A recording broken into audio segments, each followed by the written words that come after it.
आज के इस वीडियो में हम क्लासिफिकेशन ऑफ एलिमेंट्स के बारे में पढ़ेंगे कि क्लासिफिकेशन कब से शुरू हुई और अब जो पीरियोडिक टेबल हम इस्तेमाल कर रहे हैं वो कौन सा पीरियोडिक टेबल है। सबसे पहले हमें क्लासिफिकेशन की ज़रूरत क्यों पड़ती है। हमें क्लासिफिकेशन की ज़रूरत इसलिए पड़ती है कि अगर एलिमेंट्स को एक ऑर्डर में अरेंज किया जाए तो उसके फ़िज़िकल और केमिकल प्रॉपर्टीज़ के बारे में पढ़ने के लिए आसानी होती है। जिस तरह मेडिकल शॉप में दवाइयों को अरेंज करके रखा जाता है ताकि आसानी से ढूंढ सके, ठीक उसी तरह एलिमेंट्स को भी पीरियोडिक टेबल में क्लासिफाई किया जाता है ताकि उसके बारे में आसानी से पढ़ सके। यहाँ पर हमने एक टेबुलर फॉर्म तैयार किया है जिससे पीरियोडिक टेबल के बारे में पढ़ने में आसानी हो। टेबुलर फॉर्म का पहला बॉक्स साइंटिस्ट के नाम, दूसरे बॉक्स में क्लासिफिकेशन का नाम क्या है ये लिखा गया है, तीसरे बॉक्स में क्लासिफिकेशन कौन से बुनियाद पर की गई इसके बारे में लिखा गया है और चौथे बॉक्स में क्लासिफिकेशन के इम्पोर्टेंस के बारे में लिखा गया है।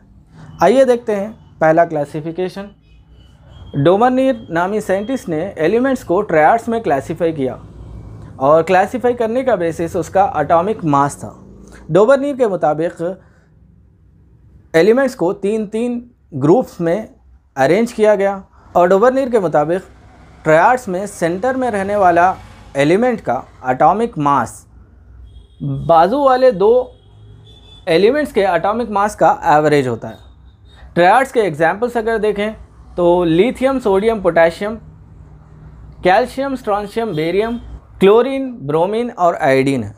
यहाँ पर सोडियम का एटॉमिक मास पोटेशियम और लिथियम के एटॉमिक मास का एवरेज के बराबर होता है। स्ट्रोंशियम का बेरियम और कैल्शियम के एवरेज के बराबर होता है। ब्रोमीन का एटॉमिक मास क्लोरीन और आयोडीन के एटॉमिक मास का एवरेज के बराबर होता है।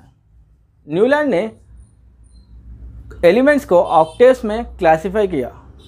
न्यूलैंड के क्लासिफिकेशन का बेसिस भी एटॉमिक मास ही था।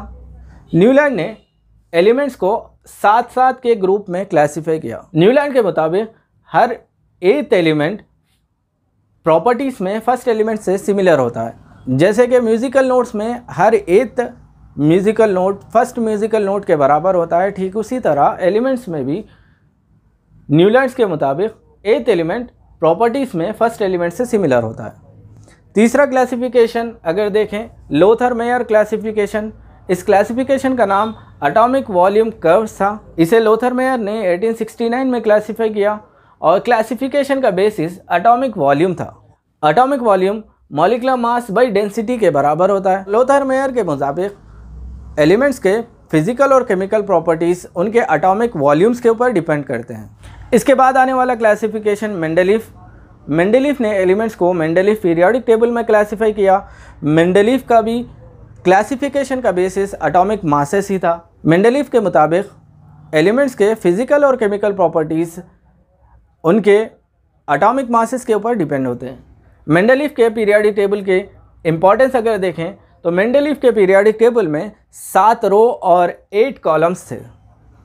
7 रोज़ को पीरियड कहा जाता था और 8 कॉलम्स को ग्रुप कहा जाता था। मेंडलीफ पीरियोडिक टेबल की एक और इम्पॉर्टेंस ये थी कि मेंडलीफ पीरियोडिक टेबल के ज़रिए एटॉमिक मासेस में करेक्शन किया गया और मेंडलीफ ने ऐसे एलिमेंट जो अब तक डिस्कवर नहीं किए गए थे उनके प्रॉपर्टीज़ के बारे में भी एक्सप्लेन किया और उनके लिए अपने पीरियोडिक टेबल में जगह छोड़ी।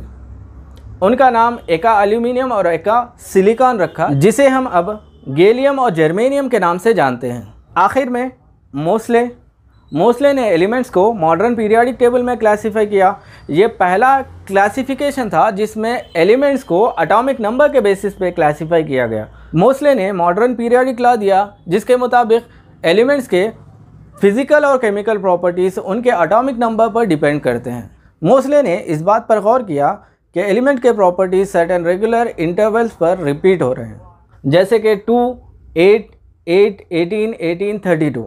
इन नंबर्स को मैजिकल नंबर्स कहा जाता है और मोस्ले ने इस बात का खुलासा किया कि एलिमेंट्स के प्रॉपर्टीज़ उनके इलेक्ट्रॉनिक कॉन्फ़िगरेशन के ऊपर डिपेंड करते हैं। आजकल हम जिस पीरियोडिक टेबल को इस्तेमाल करते हैं वो long form of periodic table है, जिसे बोर्स पीरियोडिक टेबल भी कहा जाता है। इसके बारे में हम आने वाले वीडियो में देखेंगे।